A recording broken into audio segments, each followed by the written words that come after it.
Hi, I'm Ross Taylor. Welcome to Sacred Sundays, a space to slow down, tune in, and return to what's sacred within and around you. Some weeks you'll hear a sound-based offering to open the space. Other times we'll simply begin in conversation. However it unfolds, this is an invitation into presence, connection, and the beauty of the unseen. So pour a cup of tea, settle in, and let's begin. Today I'm with Grant Waldman, an eco-psychologist, counselor, and artist specializing in trauma, addictions, wellness, and indigenous healing. Over 2 decades, he has guided individuals and communities through circles, rites of passage, and nature-based approaches to personal transformation.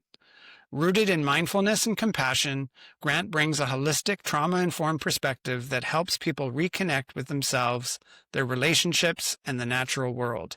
He is also an accomplished singer-songwriter and poet, integrating creativity and expression into his work. I'm so excited to have Grant here today because we have a personal relationship. I've known Grant, I think now for about 13 years. I actually met Grant. I always love retelling this story. I was living in Duncan at the time and driving down the road and looked up at the side of a building and saw a sign that said support for men, and was quite shocked to see that because I didn't even know that was a thing. And certainly I needed some support at that time. And that was my introduction to men's work and men's circles. And the beautiful thing is that Grant and I have kind of crossed paths in a funny way. We both lived in Vancouver Island at that time. And then 4.5 years ago, I moved to the interior in Vernon, and Grant was already there and had started a men's group. And so I was able to join the men's group that Grant was running at that time. And that has resulted in a connection between us and his partner, and just really grateful for that and grateful to have Grant with us today. Thanks, Ross. Yeah, it's a pleasure to be here with you, and I'm really grateful to have this opportunity to connect and talk, share about the sacred. I think it's such a vital and timely topic in these days that we're living on Mother Earth and all that is transpiring. And I think it's so important for people to tune into the sacred and aware that it's such an important aspect of our experience to delve into. Absolutely agree. Thank you for that. I'm so glad you're here. Grant is actually going to start by sharing with us the Gayatri mantra, and he's going to be playing his guitar along with that. Thanks, Ross. And so I will be sharing this special mantra with you, the Gayatri mantra, which is in its essence about honoring sacred, honoring source, God, creator, higher power. And the version that I'm about to share is been created by Mitten and Deva Pramal, if you have heard of them. And here we go.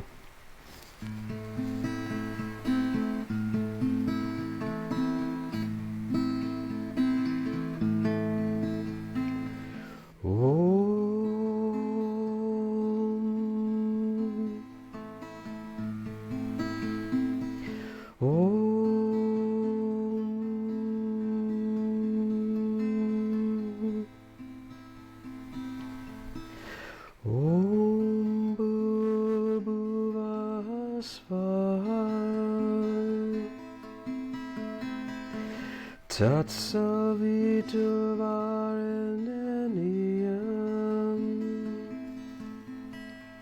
Bhagodevasya Dhimahi Dhiyo Yona Prachodayat.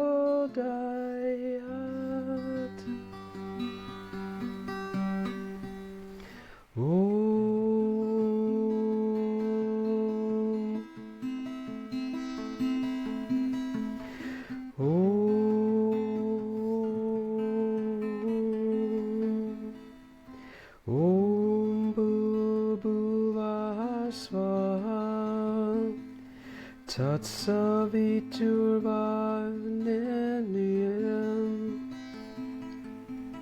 Bhagodevasya Dhimahi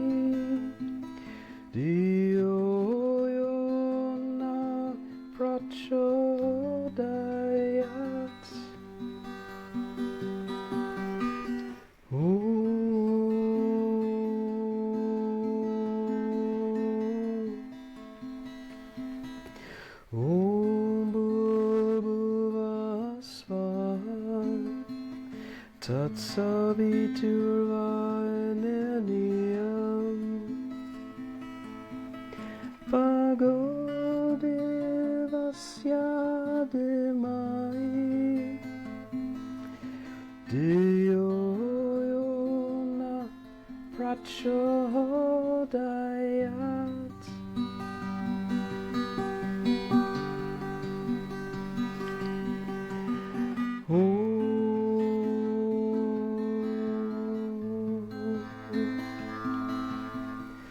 Om Bhurvasvaha Tatsaviturvareneniam Pagodevasya Demai Diyo Yona Prachodayat Om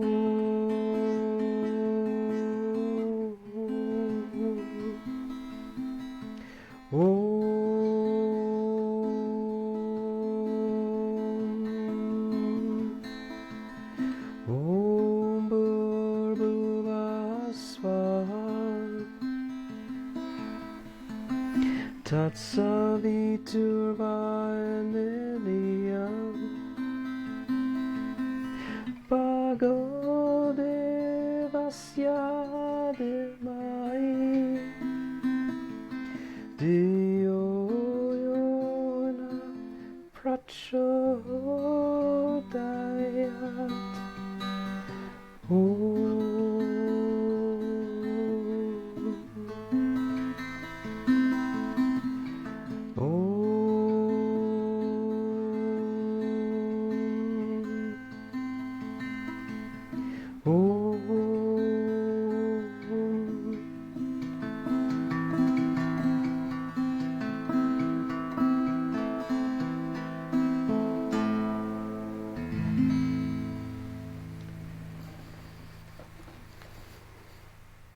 Beautiful. Thank you. That was awesome.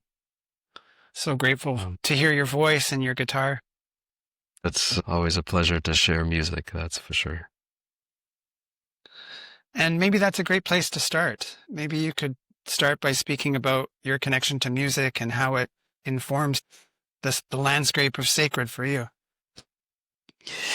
Yeah, music has been part of my life since it's probably been part of my existence really from the get-go because my parents always enjoyed listening to music. I remember my father, would listen to everything from opera to Burt Bacharach. And, I can remember watching musical shows growing up as a kid, everything from John Denver to Olivia Newton-John to Sonny and Cher. I mean, there was always some form of music in the home. So it's really been, it surrounded me growing up. And then I started taking guitar lessons when I was about probably 9, 10 years old and really never looked back. I had a teacher in both grades 5 and grade 8 who became my music/guitar teacher, and she got me motivated and into the flow of learning new chords and songs. And we produced a recording for our choir in my public school. I think I was in grade 8 at the time, and myself and one other guy accompanied the choir on the song Up, Up with People. And I remember the joy of that experience. And it's been part of my world since then, always sharing music with, bringing it sometimes to gatherings and sharing it with loved ones. I remember my parents, when they celebrated their 50th anniversary, I wrote a song for them.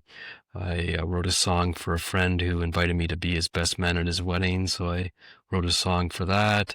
And also for my older brother's wedding, I was his best man and wrote a song for that. So it's always been part of my my reality. And even through the times we've been through these last 5 years, I have definitely shared music at some gatherings through these times. And actually, before these last 5 years, I was volunteering at the local hospice house for a couple years, and then the pandemic hit, and that shut everything down. And literally in the last few weeks, I received an email out of the blue from the volunteer coordinator at the hospice house here and said, "Oh, I came across your information, your contact information. Would you be interested in coming for volunteer training?" And so it was just like, here we go, opportunity, Hmm. and went to the training and went last Friday and shared my music again, and we'll be going again this afternoon. So it's a very powerful place to share music. It's very rewarding to be able to bring people who are in their last days and experiences of human form to bring some gentle songs to the I love that. And yeah. I love your story because music is such a powerful, powerful modality that when it exists in our life, it has such a great impact. And hearing you talk about your family's relationship to music and how that impacted you reminded me that there was actually a lot of music in my family as well. Nothing in terms of playing instruments, but my dad used to build his own tube amplifiers, and they would definitely play a lot of the music that you described. And my dad had dementia in the end, and music was one of the things that we would connect over, and he would just love listening to different songs of the past. And so it is such a powerful medium, and I love that you are sharing that again at hospice. What a great thing to be doing. Thanks. Yeah, it definitely soothes the soul. And I know, through different research, how powerful an impact it has on those suffering various ailments, whether it is dementia, Alzheimer's, or even autism. Uh, yeah, people who are struggling. It's definitely a powerful medium of healing. Absolutely. Yeah. And I've had the privilege when I worked in a indigenous treatment center. I had the honor of playing the native drum sometimes, as well as sharing. I have a Lakota flute, so being able to integrate that into the healing practices there was a real gift as well. I've just really enjoyed listening to you play the flute, either at men's groups or at gatherings, and it's such a gift to hear that. I'm really grateful that that I came across a woman when I was living in the Duncan area whose husband is a luthier, and they live in Lake Cowichan, and he taught her how to carve these flutes. And I remember her showing up at the Duncan Farmers Market, and I saw her with some flutes on the table, and I approached her and said, "Oh, I would love to have one of these. I just went through this experience of a men's initiation and would love to bring it in as as one of my tools in the work." And so she asked me if I had an animal totem, and I shared that my animal totem was gentle bear. So yes, a bear would be very appropriate. And I also told her of my heritage. My background was of the Jewish faith, and so she combined that into this flute and had the bird, which is basically the piece that controls the airflow in the flute, became the bear. And then she put some kind of like claw marks on or like paw claw marks on the flute, as well as a Star of David on it. So it kind of combined my totem along with some of my heritage. And it's made out of red cedar, which is very connected with the island and my experience there. So I always connect with that energy when I do play it. I love that, and that's the first time I've heard you share that. Maybe I've never been around when you shared that story. That's great.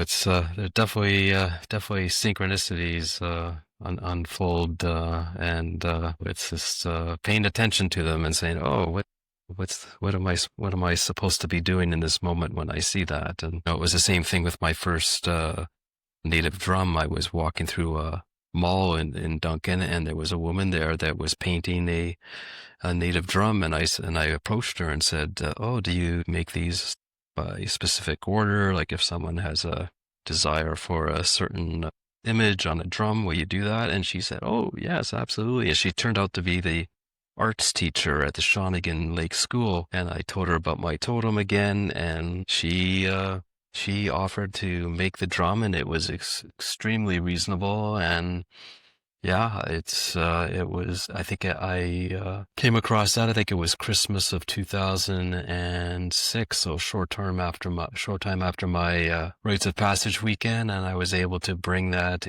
to future weekends and to my men's circles. And yeah, it's been part of my life ever since. That's so great. I love the piece that you're pointing to, which I think is an element of experiencing the sacred, which is these synchronicities, running into the right people at the right time that have something to share with you. And what would you like to say about synchronicity and how that shows up in your journey? Yeah, I mean, it's such a, it's instinct. I think when I think of synchronicity, I think of trusting the process, trusting my intuition, and paying attention. And yeah, I mean, synchronicities have certainly shown up throughout my life, and having the right mentors at the right times, and sometimes they're not the right mentors at the right times that would cause me to shift into something different. And so, yeah, I think synchronicities, being tuned in to the messages, to those whispers in the ears, are vital parts of the sacred, of recognizing that, we aren't alone, that we are being guided, that we have, ancestors and guides that are there for us to support us on our journey as human. So it's, yeah, very powerful and very supportive. It's magical, really. It's amazing to consider on hindsight how many times on my path I've had these connections, and I go, wow, it's a head shaker. And how do you think that relates to your connection to nature? I know that, you're an eco-psychologist and you have this deep connection to nature. How do you see those two kind of threading together, or how does that inform the synchronicities? Yeah, I mean, I think they certainly align, that's for sure, because for me, nature has been a fundamental part of my journey with the sacred over my life, because, yeah, I've always found peace in nature. I've always found nature to be such a healing place for me, a soothing calm in the storm of life, of the world. So I think they've certainly gone hand in hand as far as supporting my journey. My path into this realm of nature and eco-psychology. I think that's all connected with my connection with the indigenous world, the indigenous people, and that occurred again. I would say synchronistically. I volunteered to support the Indigenous Games that took place in the Cowichan Valley in 2008. And that was really my first big exposure to the Indigenous people and their culture and their stories and the huge impact of colonization. And so that really opened my eyes, opened my heart and spirit to their experience for the past 500 years. And I think their teachings have really supported my understanding of the power of nature to heal, and awesome connection with Mother Earth and Father Sky, and all these different connections, I think, really go hand in hand once again with synchronicity and how that all plays together. And sitting in ceremony, whether it's in sweat lodge or sitting in even simple smudge ceremonies, beginning a day with smudge, and how that all creates alignment with spirit and creates connection and opens doorways and portals to the much larger world of spirits. So yeah, it really all just interlaces, and it's like again that concept of the web of life and how everything is connected and everyone is connected. The idea of unity and oneness is huge. So true. I went on a walk in the forest 2 days ago, and it's pretty consistent that I'll go like every day somewhere in the forest or the ocean. And this particular walk was really a lot of signs, a lot of animals getting my attention. I think I saw like three toadlets along the way, and every single one caused me to stop and just really be present and get down on the ground and have a look at it. And there was squirrels that were getting my attention and woodpeckers and dragonflies. And it was just one of those particularly loud days in nature that was so nurturing. And so I really needed that. I needed to be reminded of what I'm connected to. And nature is such a powerful reflection of those things that are so important that I can easily forget when I'm moving too quickly through this everyday life that we are a part of. Yes, and that's the whole my eco-psychology, my doctoral dissertation is all about reconnecting with nature and recognizing how our world, especially the urban world, has created so much disconnection from nature through rampant development and urban sprawl, and how so many people forget how we come from nature and how nature, is again so soothing and so nurturing to our souls. And that's really what my thesis is about, is inviting people to remember where they come from. And it's basically a narrative about my connection over my life with nature and how it brought my spouse into that connection. We went before we were engaged. We went on a excursion to Killarney Provincial Park near Sudbury, Ontario, and rented a canoe and went and did some portaging and stayed out on this overlook over the water, and her becoming more confident and comfortable, unknown of nature, and trusting those sounds that we hear in the darkness. And yeah, it's powerful. And then when our son was born and came into our lives, same thing, in introducing him to nature and the beauty and mystery of nature, and how he got more and more comfortable with nature and running through, on trails and just feeling so comfortable with it and at home with it. And as he's, matured and grown up, it's always a place that he turns to soothe his spirit when in need. So I'm really grateful for that. Oh, that's so great. I love those experiences and those stories. I would love to circle back to men's work. I have a lot of gratitude for you because you were essentially the doorway to my connection to men's work and how that's unfolded over the last 10 plus years. And what would you share with anyone in terms of the importance of men's work and why you stay connected with it? And maybe speaking to someone out there who is looking for that type of connection but doesn't really know how to access it. Yeah, I mean, it's powerful. I mean, men's work. I originally reached out to support my path when it was the fall before we were expecting our son. So it would have been the fall of 1996. And my wife kind of, nudged me to go and do some inner work because I come from intergenerational anger, I call it. And so I did some research and I found a group on anger management and went to the group and discovered that the majority of the men that were in this group were there because they were mandated to be there. And the stories that they shared were shocking. And I walked out of the group that evening just vibrating with, fear, and told my wife, this is not going to work for me. I have to find something that's more nurturing and uplifting. And so I kept looking, and I found a classified ad in the paper where we were living at that time, which happened to be Indianapolis, Indiana, which is where our son was born. I was down there for 2 years with a big U.S. company, transferred there from Toronto. And I found this ad in the paper, and it said Circle of Men.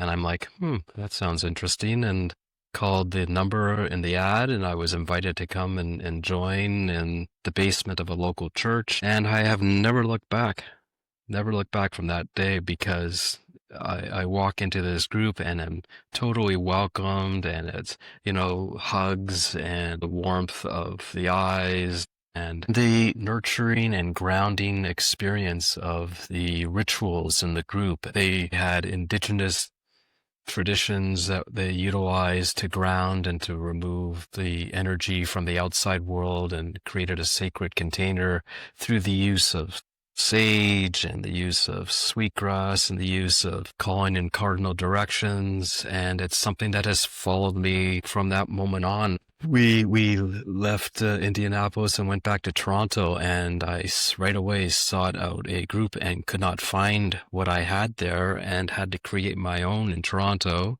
and did that for the time we were in Toronto before we then chose to head out on an adventure out to BC. And once again, we landed on the Sunshine Coast originally, and I sought out a group, couldn't find it, created one, and then we went to the North Shore for a short time. Didn't really find anything there, and we were there for a very short period of time. So I actually checked out a different type of group there called Sterling Men, and found that extremely warrior energy, and thought, whoa, that's quite intense.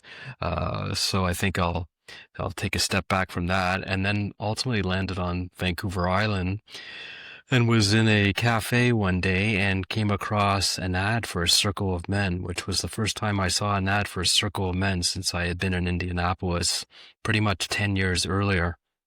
And I answered the ad again and went to a circle, and it was pretty much the same type of energy that original circle in Indianapolis had. And I realized that the gentleman who was running the circle in Indianapolis had gone through a warrior weekend, but he really never shared that because he wanted to create his own type of space. That was just his own unique energy that he wanted to bring, rather than hardcore warrior. And so a short time after, I went through a rites of passage weekend. It's called the New Warrior Training Adventure. And it's all about opening up to the journey, trusting the process. And it was all about touching my shadow. And shadow work it's sourced from Carl Jung, which is all about looking at that part of myself that I hide, repress, or deny, that part of myself that I've buried because it was harmful to me, whether, it was childhood messaging around shame and these different experiences that I had that I just didn't really want to look at. So it opened that doorway to start looking at these. And that's what these circles are about. They're about doing that inner work, looking at issues like accountability and taking responsibility, and trusting other men to be there and witness my healing work. And that's what I've sought out ever since that first circle in the fall of 1996. I constantly seek that because that's my self-care, that's my nurturing, and it's been there for me. And that's why I created it when I came to Vernon, because it's so vital for me and for community. And I'm grateful to recognize that and to be able to call men into these spaces, these sacred spaces, to connect, to share, and to heal together. So I certainly always put the word out there that this is available to men, that men don't have to be. Well, men are raised to, the old messaging of suck it up and don't be a sissy, don't be a wimp, all these types of messages. And the reality is, men have every right to feel, have every right to be vulnerable, because we do suffer. We do feel isolated at times and feel lost at times. And so we need to be able to ask for help. We need to reach out for support. It is every time in my counseling work, every time a man shows up, I really show him gratitude, because I know what a stretch it is for a man to ask for help. So it's, it's something that's so important in our society. I would echo so much of what you said. And I love that you've been committed to this work for 29 years. That's amazing. So next year will be 30 years. And I'm so grateful for all the experiences I've had of my initiation weekend, which was in 2014. and everything that has unfolded since then, because like you, where I lived or was living, there was no circle. And so I had to start that up. And so I started one in Squamish that ran for 7 years.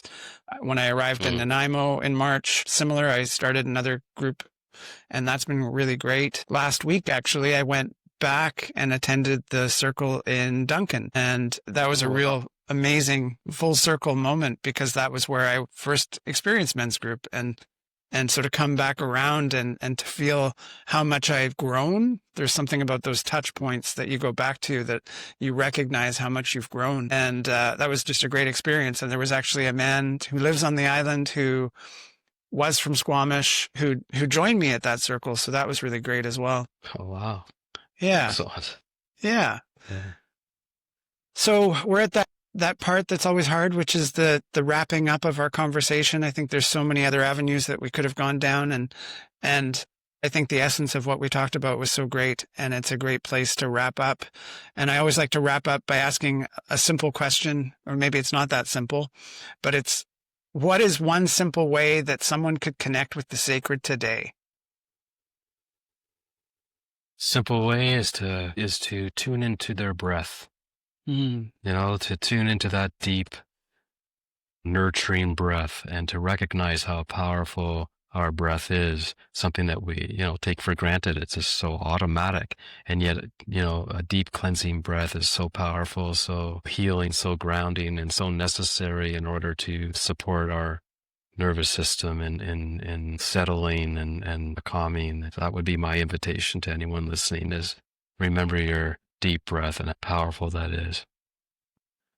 Thank you for that. I totally agree. And what I love about our breath is that it's always with us. It's always accessible. So that's really great. And for people who want to stay connected or explore more of your work, where's the best place for them to find you?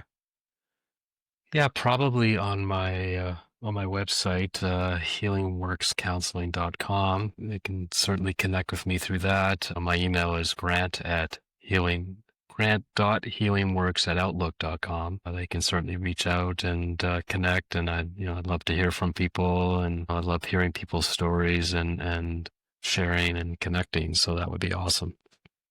Amazing. And we'll share the website address in the show notes. Excellent. Well, thanks so very much, Ross, for the opportunity to connect and share today. It's been wonderful. Oh, thank you so much, Grant. It's been so nice to have you share your gifts with us and have this conversation with you. And to everyone listening, thank you for tuning in.